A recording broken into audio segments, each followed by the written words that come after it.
세월의 흐름 속에 우리는 많은 것을 배웁니다. 그 중에서도 인간관계의 지혜는 가장 소중한 것일지도 모릅니다.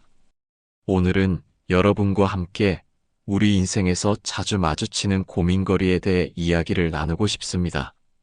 바로 지나친 친절함과 거절하지 못함에서 오는 고통에 관한 이야기입니다. 지난 주말 오랜 친구인 김 여사를 만났습니다.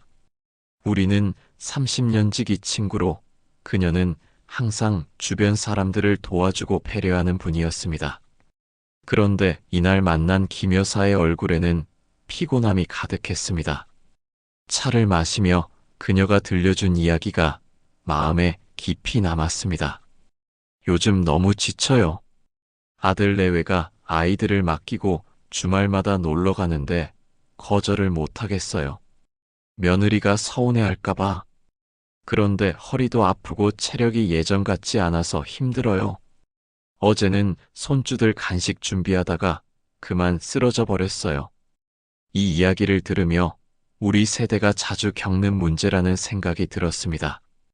우리는 항상 다른 사람에게 민폐를 끼치지 않고 베풀고 이해하는 삶을 미덕으로 여기며 살아왔습니다.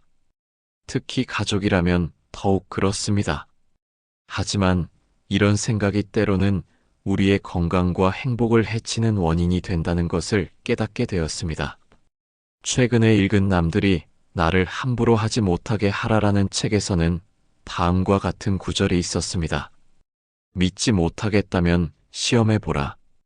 도와달라고 할 때 거절하면 된다.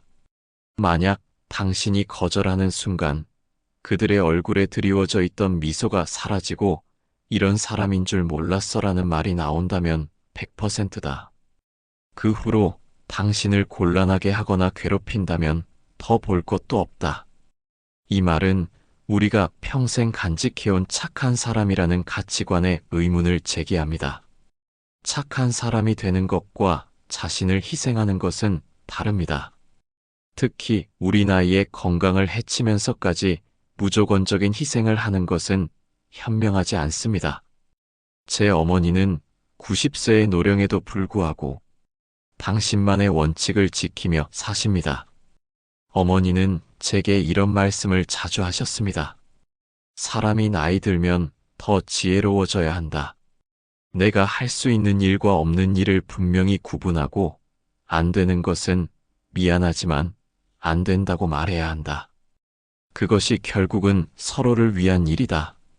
처음에는 이런 어머니의 태도가 냉정하게 느껴지기도 했습니다.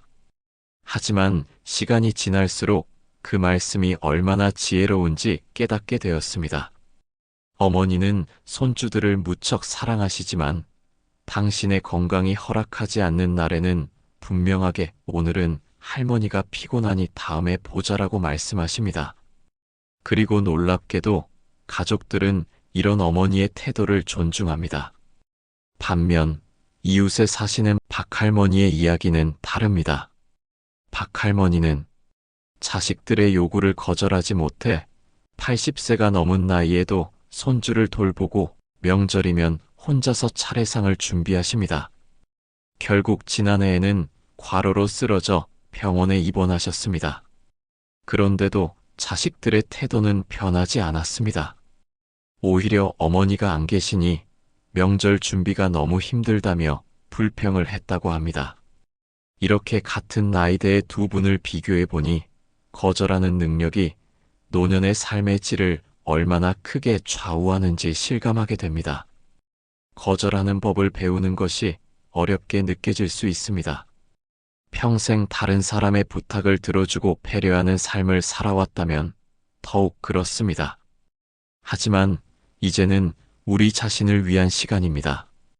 평생 가족과 사회를 위해 헌신해온 우리에게는 자신을 돌볼 권리가 있습니다.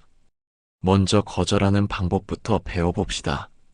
거절은 상대방을 미워해서가 아니라 자신을 사랑하기 때문에 하는 것입니다.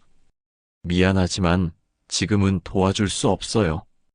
오늘은 제 건강이 좋지 않아 쉬어야 할 것 같아요. 다음에 도와드릴게요. 지금은 어려워요. 이런 말들이 처음에는 입에서 잘 나오지 않을 수 있습니다. 하지만 한 번, 두 번 연습하다 보면 점점 자연스러워집니다. 그리고 놀랍게도 대부분의 사람들은 우리의 거절을 생각보다 잘 받아들입니다. 옆집에 사는 할머니는 최근에 딸에게 솔직하게 말씀하셨습니다. 엄마가 손주를 사랑하는 건 당연하지만 매일 돌보는 건 체력적으로 힘들구나. 일주일에 이틀만 봐줄게. 나머지는 다른 방법을 찾아보렴. 처음에는 딸이 서운해했지만 곧 이해했고 실제로 보육 도우미를 구했다고 합니다. 그 후 이 할머니는 손주를 더 즐겁게, 더 에너지 있게 돌볼 수 있게 되었고 딸과의 관계도 오히려 더 좋아졌다고 합니다. 또 한 가지 중요한 점은 진정으로 나를 생각하는 사람과 단지 이용하려는 사람을 구별하는 능력입니다. 책에서는 이렇게 말합니다.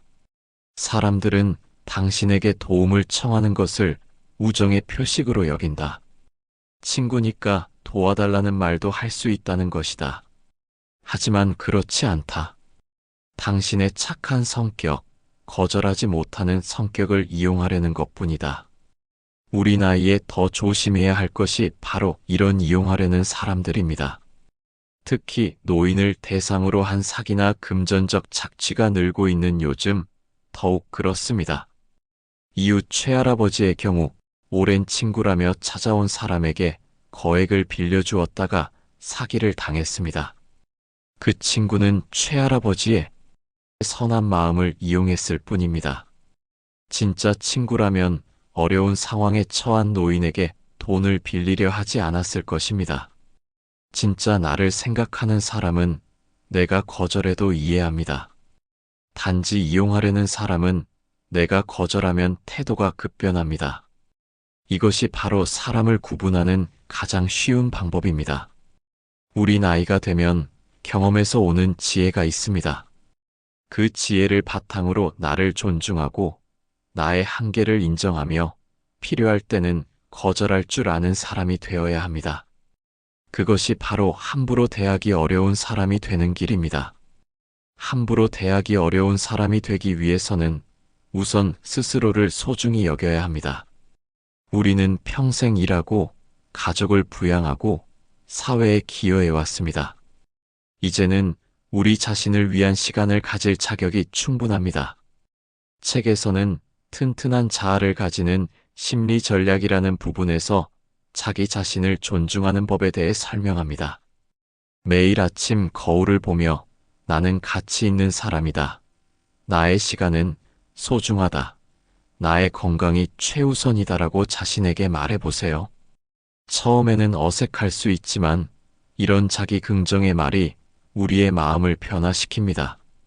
또한 우리는 노년기에 새로운 취미나 활동을 통해 자신감을 키울 수 있습니다. 제가 아는 정할머니는 70세에 수채화를 배우기 시작하셨습니다. 지금은 동네 문화센터에서 전시회도 열 정도로 실력이 좋아지셨고 그 과정에서 자신감도 크게 향상되었습니다. 자신감이 생기니 다른 사람들의 부당한 요구에도 당당하게 대처할 수 있게 되었다고 합니다. 선함을 유지하면서도 자신을 지키는 방법에 대해 책에서는 이렇게 말합니다. 나는 선량함 자체를 반대하지는 않는다. 그러나 자신이 생각하는 선량함을 행하기 위해 다른 사람을 상처 입히거나 심지어 망가뜨리고 나서 다 너를 위해 좋은 의도에서 그런 것이라는 명분을 들이대는 일은 절대적으로 반대한다. 진정한 선량함이란 평소에는 주변 사람을 자유롭고 행복하게 해주고 그들이 필요로 할 때는 온 힘을 다해 도와주는 것이다. 여기서 중요한 점은 그들이 필요로 할 때와 온 힘을 다해라는 표현입니다. 모든 부탁을 들어주는 것이 아니라 정말 필요한 때에 내가 할 수 있는 범위 내에서 도움을 주는 것이 진정한 선량함입니다. 옛말에 배는 적당히 부른 것이 좋고 사람은 적당히 잘해주는 편이 좋다고 했습니다. 이 말은 우리 세대가 어릴 때부터 들어온 교훈이지만 실천하기는 어려웠습니다. 하지만 이제는 우리 자신과 우리의 건강을 위해 이 말의 의미를 되새겨 볼 때입니다. 작년에 있었던 일입니다. 저는 오랫동안 아파트 부녀의 활동을 해왔는데 건강이 안 좋아져서 그만두고 싶었습니다. 하지만 다들 저를 필요로 한다는 생각에 말을 꺼내지 못했습니다. 결국 과로로 병원에 입원하게 되었고 그제서야 그만둘 수 있었습니다. 나중에 알고 보니 다른 분들도 제가 쉬어야 한다고 생각하고 있었지만 제가 먼저 말을 꺼내지 않아서 말하지 못했다고 합니다. 얼마나 어리석은 오해였는지요. 이제는 건강이 회복된 후에도 적절한 선을 그을 줄 알게 되었습니다. 할 수 있는 일과 없는 일을 명확히 구분하고 필요할 때는 미안하지만 지금은 어려워요라고 말할 수 있게 되었습니다. 그 결과 오히려 주변 사람들이 저를 더 배려하고 존중해 주는 것을 느낍니다. 책의 마지막 부분에는 이런 메시지가 있습니다. 착한 사람이 되면 좋은 친구가 많이 생길 줄 알았다. 그러나 현실은 달랐다. 착한 사람은 진짜 친구보다는 이용하려는 사람을 더 많이 만난다. 미안하지만 도와줄 수 없어요. 나를 자꾸 곤란하게 만드는 사람에게 이렇게 말하라. 과감히 거절하라. 조금은 대하기 어려운 사람이 되어라. 그래야 약자에게 강한 사람들이 함부로 하지 못한다. 우리 세대는 어릴 때부터 양보하고 참고 견디는 것을 미덕으로 배워왔습니다. 하지만 이제는 우리 자신을 위한 시간입니다. 여러분, 자신의 몸과 마음을 소중히 여기고 필요할 때는 거절할 줄 아는 지혜를 가지시기 바랍니다. 우리는 평생 다른 사람들을 위해 살아왔습니다. 이제는 우리 자신을 위해 살아갈 시간입니다. 그것은 이기적인 것이 아니라 우리가 더 오래 건강하게 살면서 진정으로 도움이 필요한 사람들에게 더 많은 사랑을 나눠줄 수 있는 방법입니다. 여러분의 남은 인생이 더욱 행복하고 평화롭기를 진심으로 바랍니다. 오늘의 이야기가 여러분에게 조금이나마 도움이 되었기를 희망합니다. 다음에는 노년의 행복한 인간관계를 위한 지혜에 대해 이야기를 나누겠습니다. 건강하게 다시 만날 때까지 편안한 시간 보내시기 바랍니다.